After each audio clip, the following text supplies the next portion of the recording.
იო, როგორ ხართ? კეთილი იყოს თქვენი მობრძანება შილავს და გლავს YouTube არხზე. მე ვარ დუდი, MMA ჟურნალისტი და ამ ბლოგის ავტორი. დღეს აქ ძალიან კარგი მიზეზით ვართ შეკრებილები, ტრადიციულად უნდა მიმოვიხილოთ უმაგრესი ბრძოლა UFC 320-ის co-main event-ი, სადაც UFC-ის სუპერ მსუბუქი წონის მოქმედი ჩემპიონი მერაბ დვალიშვილი საკუთარ ტიტულს კორი სენთჰეგენთან დაიცავს. ასევე პატარა სპოილერი ანონსი ჩავწერეთ ამ ბრძოლის წინ პრევიუ და საკმაოდ ვრცელი ინტერვიუ მერაბ დვალიშვილის მთავარ მწვრთნელთან, Syndicate MMA-ის დამაარსებელთან ჯონ ვუდთან, რომლის ნახვა უკვე შეგიძლიათ ბეცონ სპორტის YouTube არხზე. ამიტომ ამ ვიდეოს, როდესაც მორჩებით, შეგიძლიათ პირდაპირ გადაბრძანდეთ და უყუროთ და უსმინოთ ჯონთან ინტერვიუს. საკმაოდ დიდი დრო დამითმო, რისთვისაც ძალიან მადლობელი ვარ ყოველთვის. და ისე ძალიან დეტალურად და კარგად ისაუბრა ბევრ საინტერესო დეტალზე. ერთი-ორი ძალიან ისეთი საკაიფო და თბილი მომენტიც გამოგვივიდა, რაც დაგეგმილი არ იყო, მოკლედ არ დაგისპოილერებთ, მაგრამ მგონია რომ ძალიან ისიამოვნებთ ასეთი ტიპის კონტენტით და რა თქმა უნდა, ჯონს რაც შეეხება, მასთან საუბარი ყოველთვის ძალიან სასიამოვნოა, ძალიან ინფორმატულია. და სულ სხვანაირად გაჩვენებს რაღაცეებს. რა და მგონია რომ ბევრ რაღაცას ისწავლით, მე ყოველ შემთხვევაში ვისწავლე და იმედია თქვენც ისეთი შთაბეჭდილება დაგრჩებათ და ისიამოვნებთ იმ ინტერვიუთი. მაგრამ აღარ გავწელავ, ხო, ვისაუბროთ უშუალოდ 5 ოქტომბრის დაპირისპირებაზე.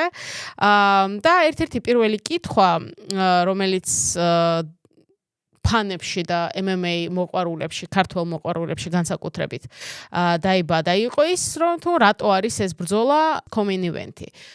ერთი-ორი სიტყვა უბრალოდ ამაზეც მინდა ვთქვა, იმიტომ რომ როგორც ხვდები, ბოლო დროს საქართველოში MMA გულშემატკივართა რიცხვი საკმაოდ გაიზარდა, რაც ძალიან სასიხარულოა, თუმცა არსებობს რაღაცები, რაც ჯერჯერობით ისე ნათელი და გასაგები არ არის და ამაზეც საუბარი ალბათ ღირს და ერთი-ორი კომენტარის გაკეთებაც, ხო?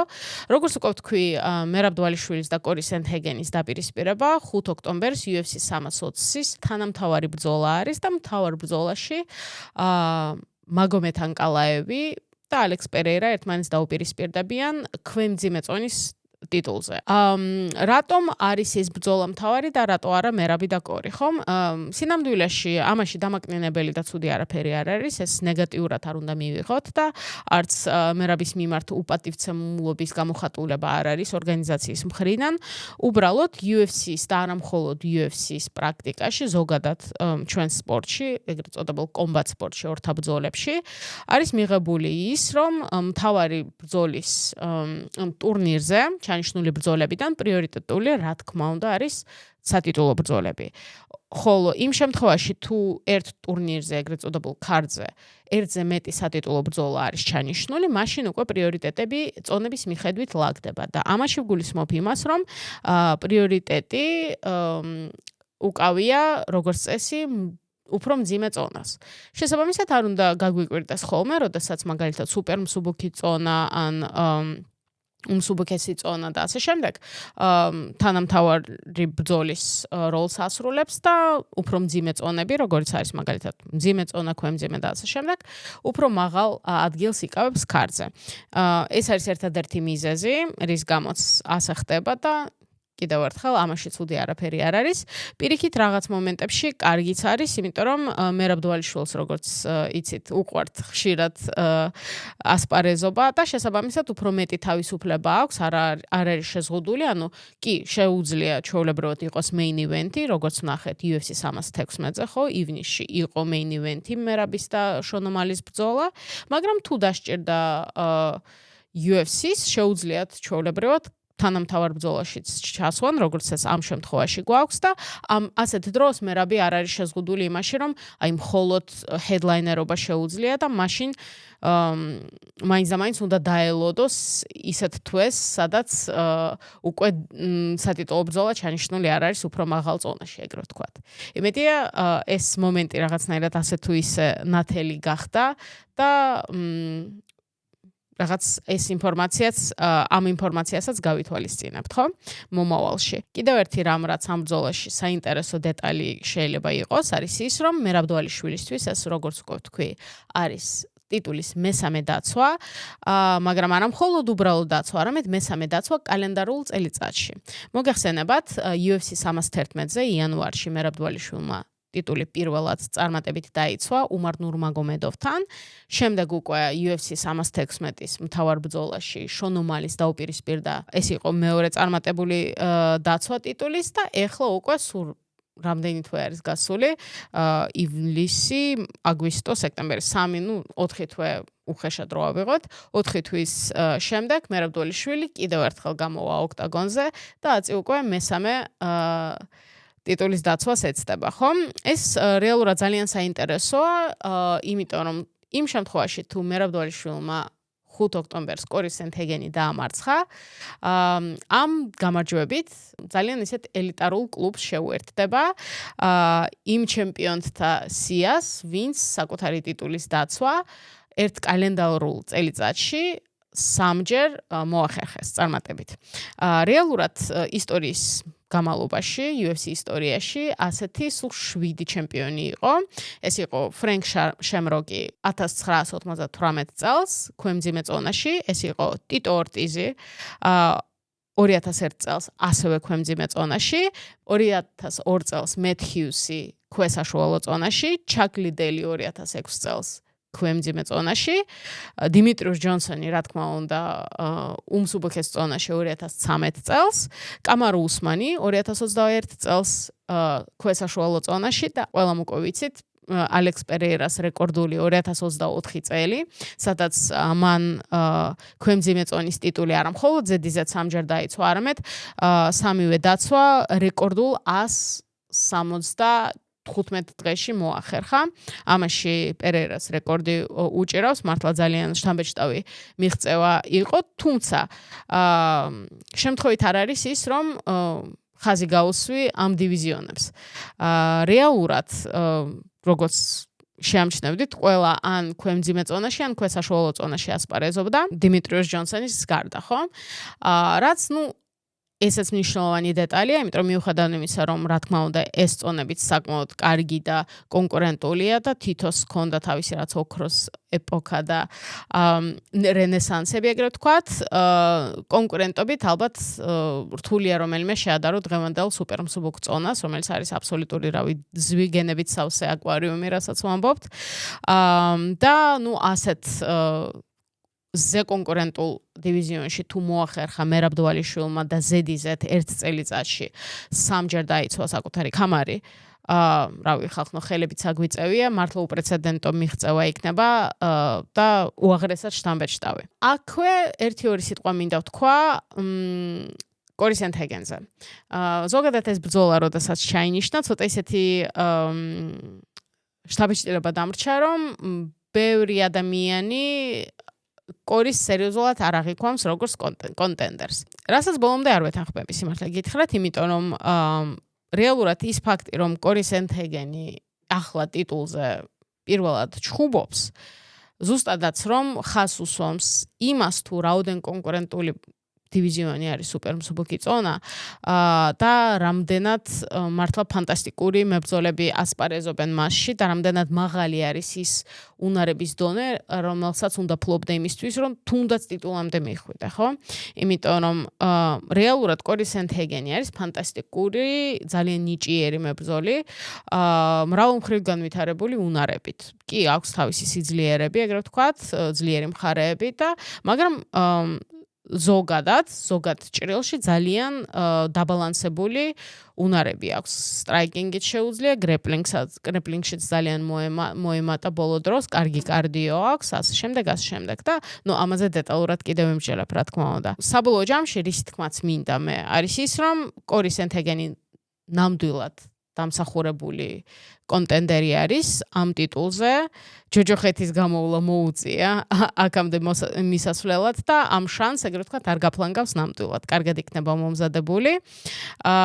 და თლად ეგრე ძალიანაც შევხედავთ რა. კარგი.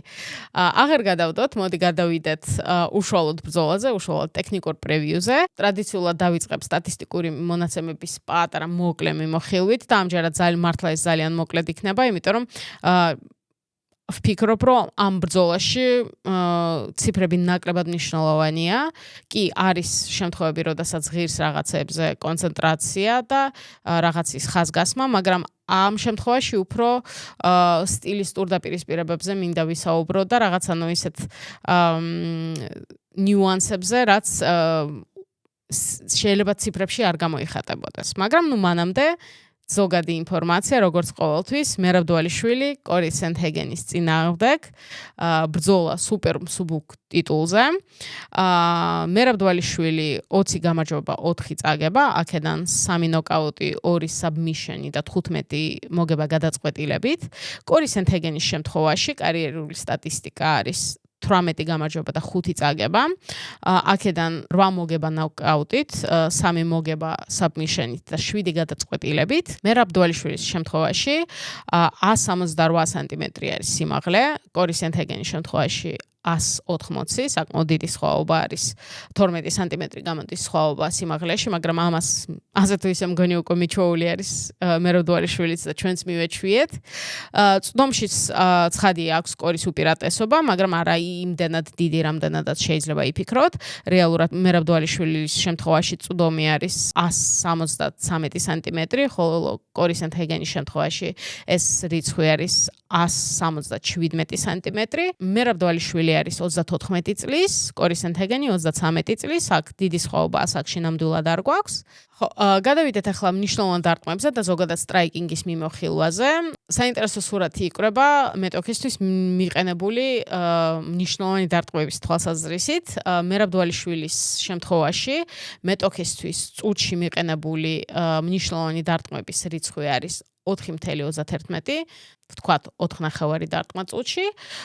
კორი სენჰეგენის შემთხვევაში ოდნავ მაღალი არის ეს მაჩვენებელი 5.06, ანუ დაახლოებით 5 დარტყმა წუთში. საკმაოდ მაღალი მაჩვენებელი, ორივე აქტიური სტრაიკერია. კორის შემთხვევაში ეს კიდევ იმასზე მიუთითებს, რომ მიუხედავად იმისა, რომ ხო უფრო სტრაიკინგზე ორიენტირებული მებრძოლია და როგორც ვთქვი, 8 ნოკაუტი აქვს კარიერაში, მაინც და მაინც ერთი დარტყმით ნოკაუტებზე ორიენტირებული მებრძოლი არ არის, უფრო აქტივობაზე არის ორიენტირებული, ხო?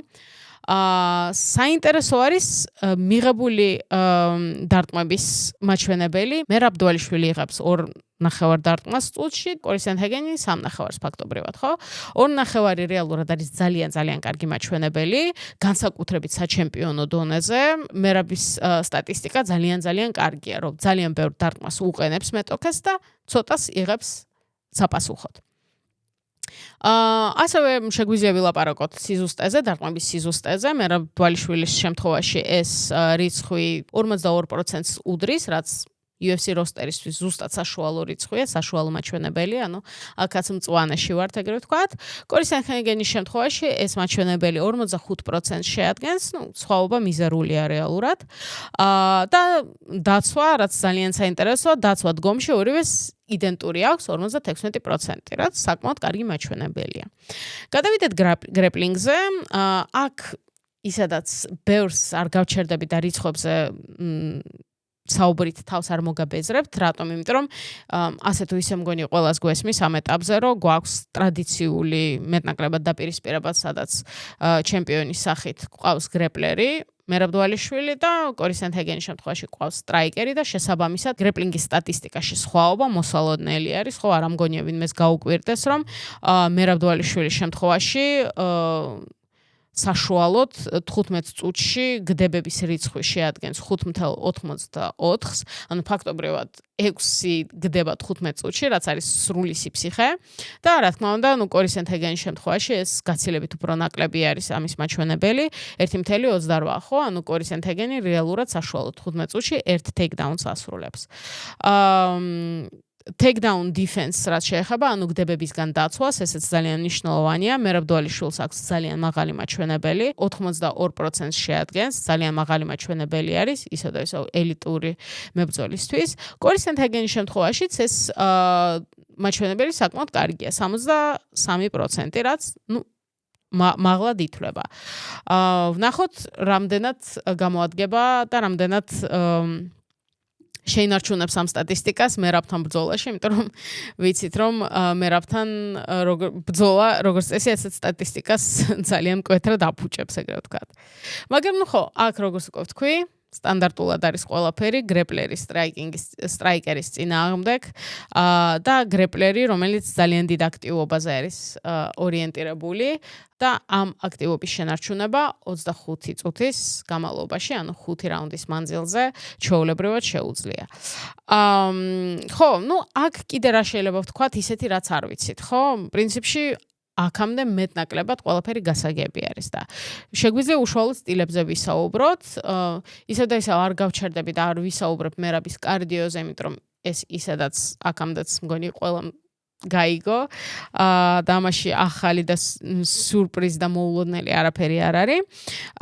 და შეგვიძლია ვთქვათ, რომ ერთი მხრივ, ხო, აი ამ ბრძოლას როდესაც ვუყურებთ, ხო, აი პირველი შთაბეჭდილება რაც გვჩება, შეიძლება მოგვეჩვენოს, რომ კორი სენთეგენი მერაბ დვალიშვილისთვის ძალიან ისეთი მოსახერხებელი ოპონენტია, ხო, მაგრამ ეს ყველაფერი ქაღალდზე, ეგრე ვთქვათ, ქაღალდზე ბევრი რამ შეიძლება დაიწეროს და ბევრ რაღაცა შეიძლება კონდეს წარმოდგენაში, მაგრამ რეალურად სანამ ბრძოლას არ ვიხილავთ ჩვენი თვალებით, ბოლომდე დარწმუნებით ვერაფერს ვერ ვიტყვით, მაგრამ რაც შეიძლება ვთქვათ, არის ის, რომ მაგალითად, კორის არაერთი ძლიერი მხარე აქვს, გააჩნია და მოდი ამოებზეც ვისაუბროთ და მე შევადაროთ ეს ყველაფერი მერაბ დვალიშვილის ძლიერ მხარეებს. პირველი რამ, რაზეც მგონი ყველანი შეიძლება შევთანხმდეთ, არის ის, რომ მერაბთან ბრძოლისას აუცილებელია მისთვის საფრთხის შექმნა. თუ შენ ხარ მერაბის ოპონენტი, აუცილებელია მერაბი ჩააგდო საფრთხეში. არ მისცე საშუალება თავი კომფორტულად იგრძნოს. რატომ? იმიტომ რომ ქულებით და გადაწყვეტილებით მერაბთან მოგება ძალიან გაგიჭირდება. დიდი ალბათობით კორი სენთეგენიც ამას იაზრებს. მერაბს რომ მოუგო ამ ეტაპზე კარიერის, მერაბი უნდა გათიშო. სხვა გზა არ არის. ან უნდა დაახრჩო, ან უნდა ნოკაუტში გაუშვა, რაც, მარტივი დავალება ნამდვილად არ არის. თუმცა, უნდა აღნიშნოთ ის, რომ კორი სენთეგენი ზუსტად ისეთი სტრაიკერია, ზუსტად ისეთი სტილის სტრაიკერია, რომელსაც ამ საფრთხის შექმნა მერაბისთვის შეუძლია. კორის აქვს ისეთი მწვავე იარაღები, ეგრე ვთქვათ, ძალიან ისეთი სახიფათო იარაღები, როგორც არის მუხლები, კრეატიული სტრაიკინგი და ასე შემდეგ. ანუ რეალურად მისია შეუსრულებელი ბოლომდე მაინც და მაინც არ არის ეს კორისთვის. ძალიან რთული იქნება, იმიტომ რომ სტილისტურად არ არის უპირატესობა არ გააჩნია და რამენაირად სწორი ტაქტიკის და სწორი მიდგომის და ძალიან სწორად შერჩეული სვლების ხარჯზე უნდა გაიმარჯვოს თუ მის გამარჯვებაზე ვსაუბრობთ. კორი სენთეგენის საბედნიეროდ მას ამ საფრთხის შექმნა მერაბისთვის შეუძლია. რამდენად გამოუვა ეს ყველაფერი, ეს მეორე მხარეა, მაგრამ თეორიულ დონეზე საკმაოდ კარგი კარდიო აქვს, ანუ მაინც და მაინც ახლა მე არ მაქვს იმის მოლოდინი, რომ პირველი რაუნდის შემდეგ მოკვდება, დაიღლება და ვერაფერს ვერ შესთავაზებს მერაბს, ხო?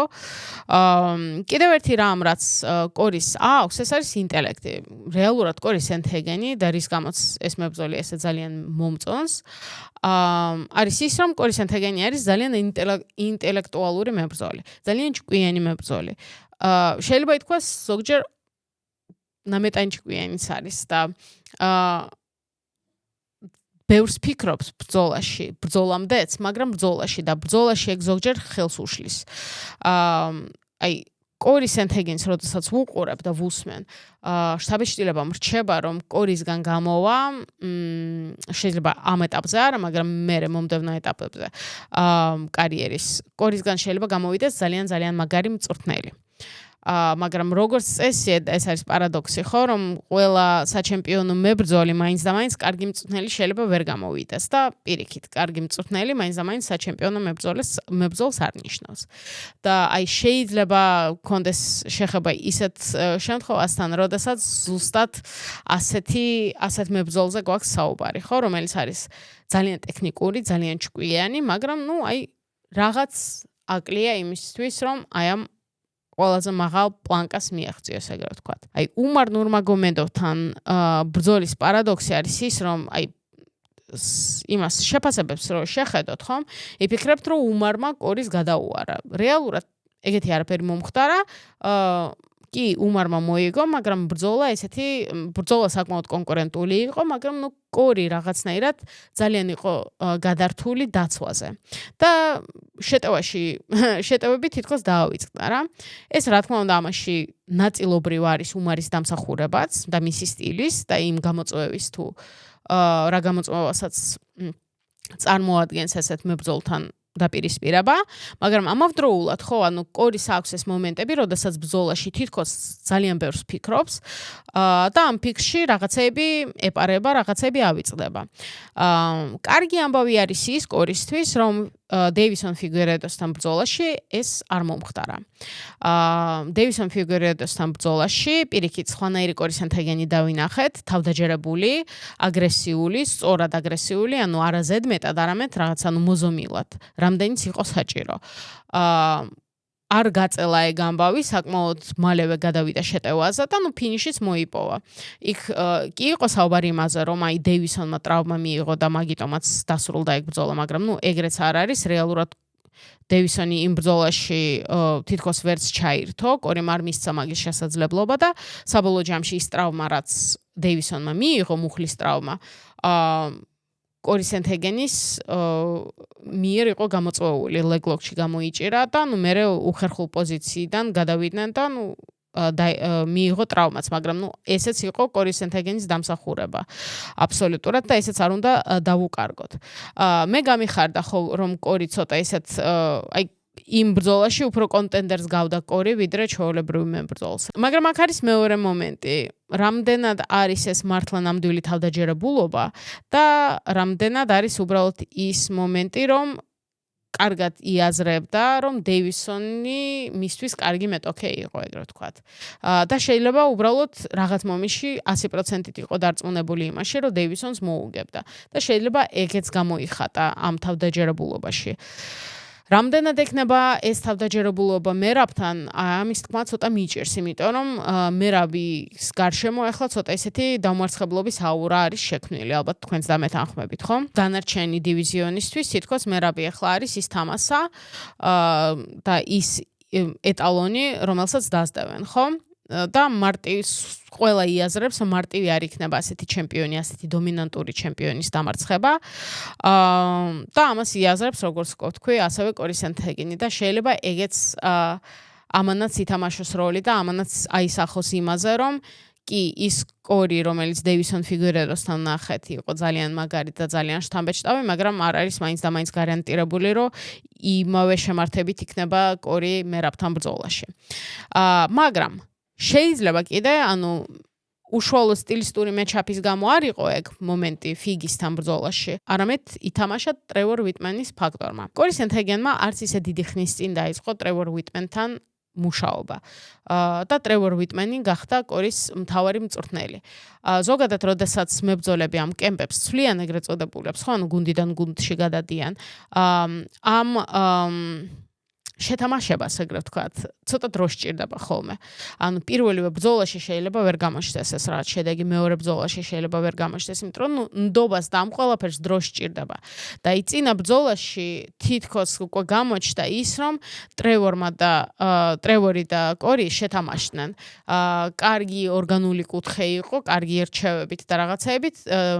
კორის ენთეგენიც უკვე უფრო მეტად არის ორიენტირებული ბრძოლაზე და არა იმაზე, რომ საკუთარი თავისი მწვრთნელიც არის და ნუტრიციოლოგიც და ყველა დანარჩენ როლს ასრულებს, რაღაცები უკვე გადააბარა საკუთარ გუნდს, რაც აუცილებელია ისე და ისე ამ დონეზე. ვინც ამ არხს უყურებთ, გეცოდინებათ, რომ ტრევორ ვიტმენს უდიდეს პატივს ვცემ და როგორც მწვრთნელი ძალიან მომწონს. მოგეხსენებათ, ეს არის ის ადამიანი, რომელმაც როუზნა მაიუნესიც, კამარუ უსმანიც და ჯასტინ გეიჩი ამ სამიდან ზოგი ტიტულამდე მიიყვანა, ზოგი კი რაღაც გაცილებით უკეთეს მებრძოლად აქცია, იმიტომ რომ მაგალითად უსმანი უკვე ჩემპიონი იყო ტრევორთან მუშაობა რო დაიწყო, მაგრამ მაინც უსმანმაც ძალიან აიმაღლა საკუთარი უნარების დონე და ასე შემდეგ. მოკლედ, ტრევორ ვიტმენი როგორც მწვრთნელი, უტოპესი კაცია.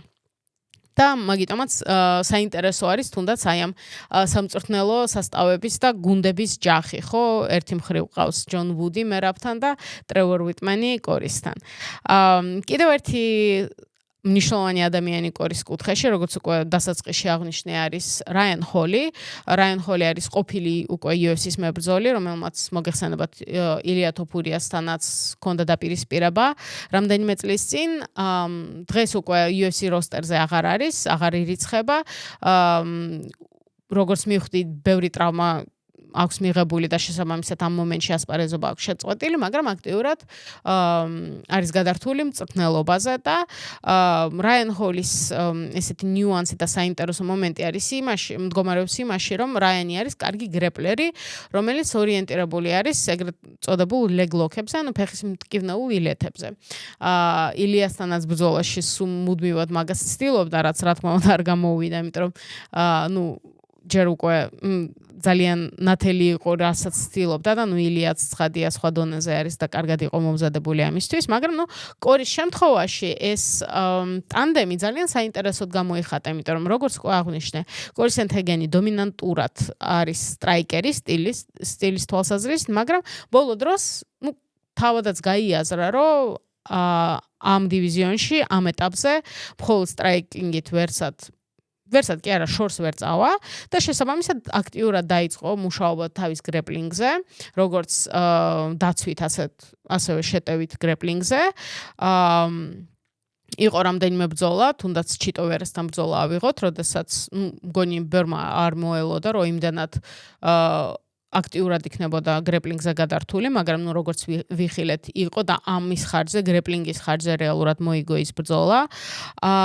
და რაიანთანაც რაღაც ამ თანამშრომლობამ თავისი ბენეფიტები მოუტანა კორის. როგორც უკვე ვახსენე, ფიგერედოსთან ბრძოლაში რეალურად ყველაფერმა აი ამ ლეგლოქის მცდელობამ და შემდგომმა ტრავმამ გადაწყვიტა ბრძოლის ბედი ფაქტობრივად იმ მომენტში ყოველ შემთხვევაში და მოკლედ ძალიან საინტერესო ესეთი მოზაიკა იკვრება ამ რამდენიმე დეტალით, რაც არის კორის სტილი, კორის რაღაც ინდივიდუალური თვისებები, იქნება ის ინტელექტი თუ ასე შემდეგ, ასევე პლუს კუთხე, ხო? უიტმენი და ჰოლი. კიდევ ერთი რამ, რაც აუცილებლად უნდა გავიაზროთ, არის ის, რომ როგორც უკვე ვახსენე, კორის ენთეგენი არის 33 წლის. ძლივს მივიდა აქამდე მართლა ჯოჯოხეთის გავლა მოუწია იმისთვის, რომ ამ მომენტამდე მისულიყო და ძლივს როგორც იქნა დაიმსახურა ეს ბრძოლა და მიეცა შანსი ტიტულზე იჩხუბოს და კორის ენთეგენი ძალიან კარგად იაზრებს, რომ ასეთი შანსი მეორე შეიძლება ვეღარ მიიღოს და ამ ბრძოლისთვის იდეალურად მომზადებული იქნება. აი რამდენადაც კარგად შეუძლია მომზადება, იმდენად კარგად იქნება მომზადებული მერწმუნეთ. ეს არის მისი ბოლო შანსი ფაქტობრივად ამ ეტაპზე ყოველ შემთხვევაში. რა თქმა უნდა, არასდროს არ იცი მომავალში რა შეიძლება მოხდეს, ვის სადრა რისი ჩანაცვლება შეიძლება დასჭირდეთ, მაგრამ მნიშვნელოვანი არის ის, რომ კორის ენთეგენი ამ ეტაპზე კარგად იაზრებს, რომ მისთვის ეს არის კარიერის ყველაზე მნიშვნელოვანი ბრძოლა. და შესაბამისად ამ ბრძოლისთვის სათანადოდ იქნება მომზადებული, ექნება შემუშავებული გეგმა A-ც, გეგმა B-ც და შეიძლება გეგმა C-ც ეგრე ვთქვათ. კიდევ ერთი მნიშვნელოვანი რამ არის ის, რომ საკმარისად ჭკვიანი არის კორი იმისთვის, რომ რაღაც მომენტში გაიაზროს, რომ გეგმა A არ მუშაობს, მაგალითად და გადავიდეს გეგმა B-ზე და გეგმა B-მაც თუ აღარ იმუშავა, მაშინ წავიდეს რისკებზე და მაქსიმალურად მისცეს საკუთარ თავს შანსი ეს ბრძოლა ან დააფინიშოს, ან ეგრეთ ვთქვათ, ვაბანკზე წავიდეს, ხო? ოღონდ აი რამენაირად მოიგოს ეს ჩემპიონობა. რასაც ასევე საინტერესოდ იაზრებს მერაბ დვალიშვილის გუნდიც. და ამაზეც ვისაუბრეთ მე და ჯონმა. კორის აქვს ნათქვამი ეგეთი რაღაც თავის ინტერვიუებში, რომ იმდენად არ ვიქნები მოძრაობაზე ორიენტირებული, როგორიც ვიყავი ადრეულ ბრძოლებში, ანუ ესეთ მუდმივ მოძრაობასა და სირბილზე ორიენტირებული არ იქნება. რაღაც მომენტებში მესმისო, რომ უნდა უბრალოდ დავდგე და შევუტიო მერაბსო. ისე და ისე მერაბ დვალიშვილის გუნდიც ამისთვის მზად არის, ამისთვისაც რაღაც ამათაც გეგმა აქვს შემუშავებული, როგორ გააბათილებენ ამას და მოკლედ საინტერესო ბრძოლა გველის ყველა შემთხვევაში. მაგრამ ხო, მიუხედავად იმისა, რომ სტილისტურად შეიძლება გვეჩვენებოდეს, რომ კორი სენთეგენი საინტერესო ოპონენტი არ არის დვალიშვილისთვის, რეალურად არის, აი ამ რისკებზე წასვლის თვალსაზრისით, იმიტომ რომ ამისთვის მზად არის რა. და მოკლედ შეიძლება ფინიშიც ვიხილოთ, თუნდაც კარგად გესმით ხო, რომ როდესაც ადამიანი შეტევაზე მიდის, ეს ცხადია იმასაც ნათელს ხდის, რომ რაღაც მომენტებში ეს ადამიანი იხსნება და რისკია. ნებისმიერი შეტევა არის რისკი, განსაკუთრებით მერაბ დვალიშვილთან, ხო? ხო და მოდი ვიმსჯელოთ ამჯერად ახლა მერაბ დვალიშვილზე, ხო? და რა თქმა უნდა ვისაუბროთ მის ძლიერ მხარეებზეც და როგორ შეიძლება ეს გამოიხატოს ბრძოლაში, ხო? როგორც ვთქვი, ხო, მერაბი იქნება მზად, კარგად მომზადებული იქნება არა მხოლოდ გეგმა A-თვის, არამედ გეგმა B-თვისაც და ასე შემდეგ. ამ რისკებისთვისაც მზად არის იმისთვის, რომ კორი რაღაც მომენტში, ხო, თუ დაინახავს, რომ მისი მიდგომა არ მუშაობს, ფრუსტრირებული იქნება და შეუტევს აგრესიულად. დარწმუნებული ვარ, მერაბი ამ მომენტებით სარგებლობას ეცდება მაქსიმალურად, დაელოდება და რა მომენტშიც დაინახავს რაღაცებს იქიდან შეუტევს და ძალიან საინტერესოა, ცალკე საინტერესო იქნება იმის დანახვა, თუ რა ხაფანგები აქვს შემუშავებული და მომზადებული მერაბს და მის სამწვრთნელო გუნდს ასეთი მომენტებისთვის. კიდევ ერთი რამ, რაც მნიშვნელოვანია და აღნიშნავს ნამდვილად იმსახურებს, არის ის, რომ მეტნაკლებად ჩუმი და კარგი ბანაკი ჰქონდა მერაბ დვალიშვილს, როგორც ჩანს, სოცმედიიდან ყოველ შემთხვევაში კარგად ჯანმრთელად და ჯანსაღად მიდის ამ ბრძოლაში, რაც ნებისმიერ ბრძოლაში ყველაზე მნიშვნელოვანია მოგეხსენებათ. კიდევ ერთი საინტერესო დეტალი, რაზეც არ მინახავს, რომ ბევრმა ილაპარაკოს, არის ალჯემეინ სტერლინგის ფაქტორი. მოგეხსენებათ, ალჯემეინ სტერლინგს კორი სენთეგენთან ბრძოლა უკვე ჰქონდათ რამდენიმე წლის წინ და ალბათ კორი სენთეგენისთვის ეგ იყო ყველაზე არაკონკურენტული ბრძოლა, რომელშიც ოდესმე ყოფილა, იმიტომ რომ ალჯომ თუ არ ვცდები, რავი, წუთნახევარში დაასაბმითა თუ რაღაც ეგრევე, ანუ ძალიან მალე დააფინიშა ალჯომ. კორი მიუხედავად იმისა, რომ კორიც მაშინ ძალიან ისეთ მაგარ ტრაექტორიაზე მიდიოდა იმ ბრძოლაში და ერთ-ერთ წამყვან პრეტენდენტად ითვლებოდა იმ მომენტისთვის, ხო? რა თქმა უნდა, ალჯოს და მერაბის სტილები ერთმანეთისგან განსხვავდება.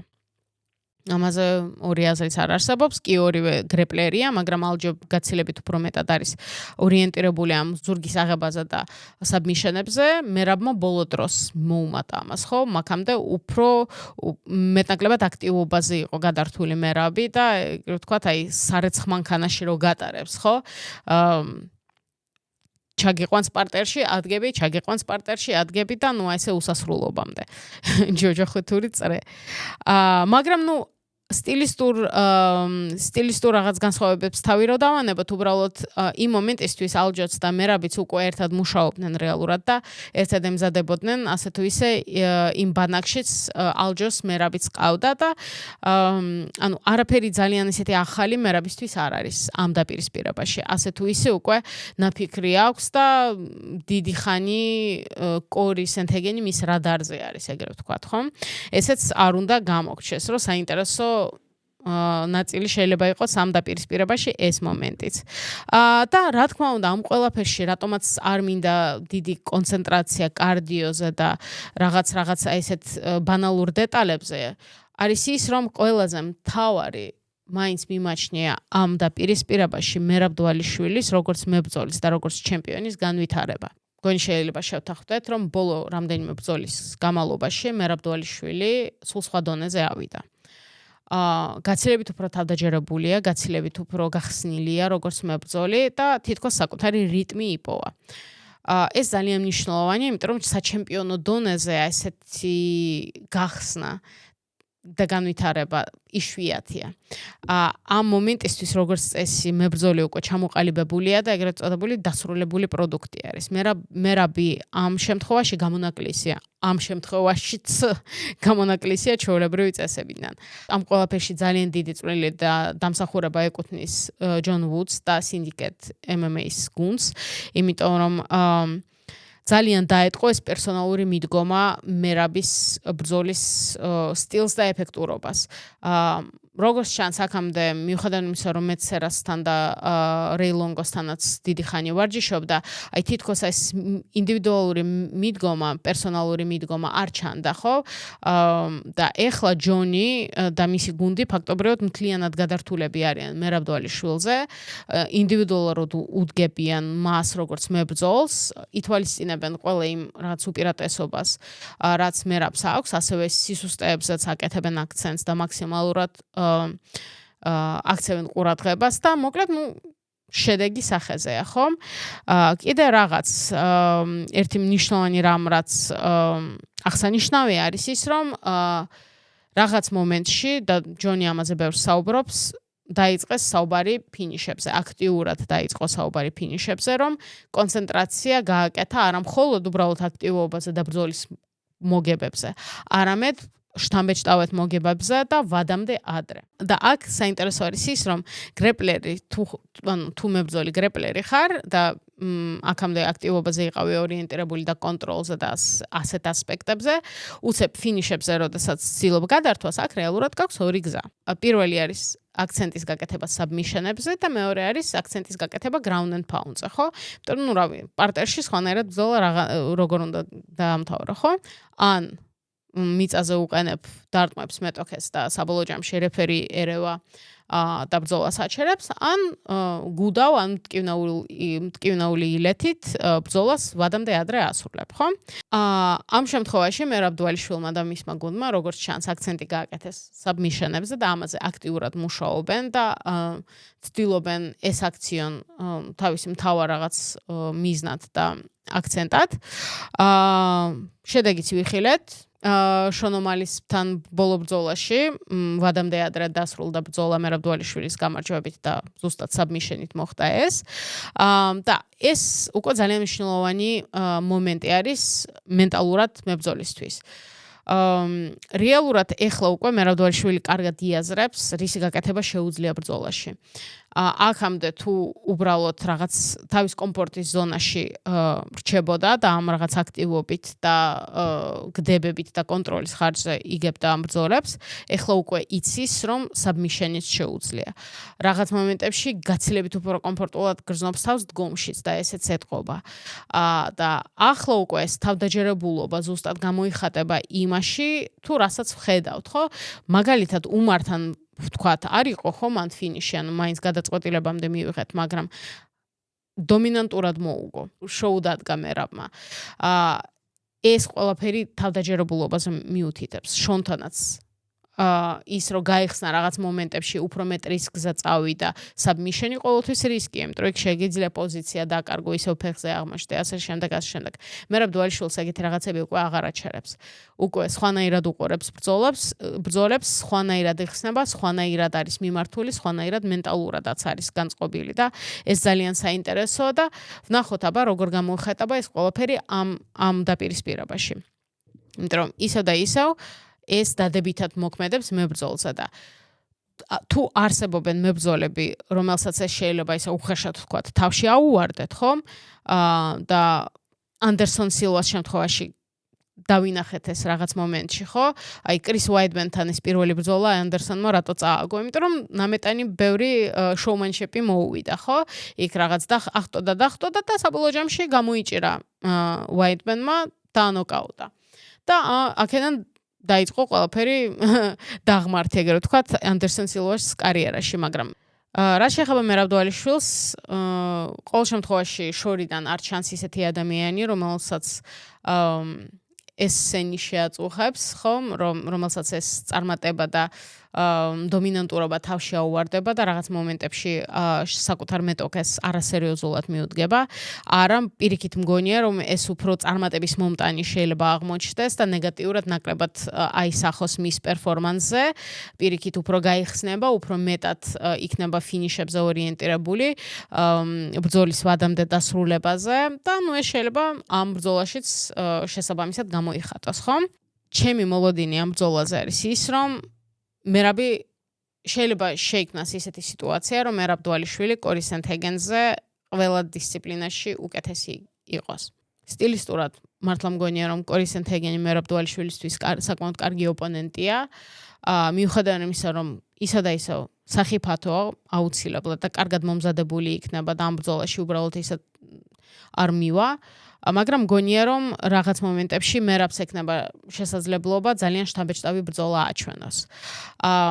კარგი მომენტი კიდევ ის არის რომ მერაბი არ არის ის მებრძოლი რომელიც საჩემპიონო ბრძოლას და ნებისმიერ ბრძოლას ამ ეტაპზე ესე აგდებულად მიუდგება. არ არის ის ტიპი, რომელიც სკორის ზემოდან შეხედავს ან რაღაცნაირად არასერიოზულად მიუდგება. და ზოგადად მერაბს აქვს ის თვისება, რომელსაც ამერიკელები ეძახიან immigrant mentality რა, რაც მებრძოლისთვის ძალიან მნიშვნელოვანია, ანუ რა წარმატებასაც არ უნდა მიაღწიოს, ხო? ანუ თითქოს ამ შიმშილს არასდროს კარგავენ. და აი მერაბის შემთხვევაში ეს თუნდაც ეს თავდაჯერებულება და წარმატება უფრო მეტ ინერციას და საწვავს აძლევს იმისთვის, რომ კიდევ უფრო მეტ წარმატებას, კიდევ უფრო დიდ რაც მიღწევებზე იყოს ორიენტირებული, კიდევ უფრო შთამბეჭდავი გამოსვლები გვაჩუქოს და აი თითქოს შენელდეს კი არა, არამედ პირიქით უფრო და უფრო რაღაცა აჩქარებას ვხედავთ მერაბისგან რა.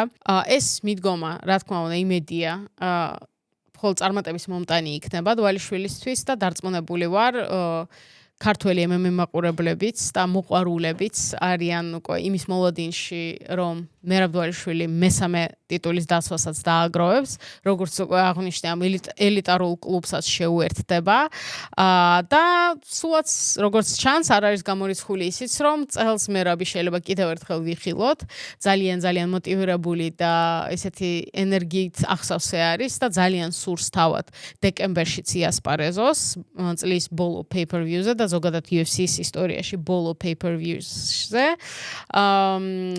როგორც ჩანს, თავად ორგანიზაციაც მთლად წინააღმდეგი არ არის ამისი, ნახოთ როგორ განვითარდება რეალურად რამდენად შეთანხმდებიან რამეზე, მაგრამ თავად მერაბი მზად არის ამისთვის, რომ წელს მეოთხედ ტიტული დაიცვას. თუმცა ეს რა თქმა უნდა ყველაფერი მერე ველოდებით 5 ოქტომბერს, ველოდებით UFC 320 და ველოდებით ძალიან მაგარ ბრძოლებს. მადლობა, ნახო.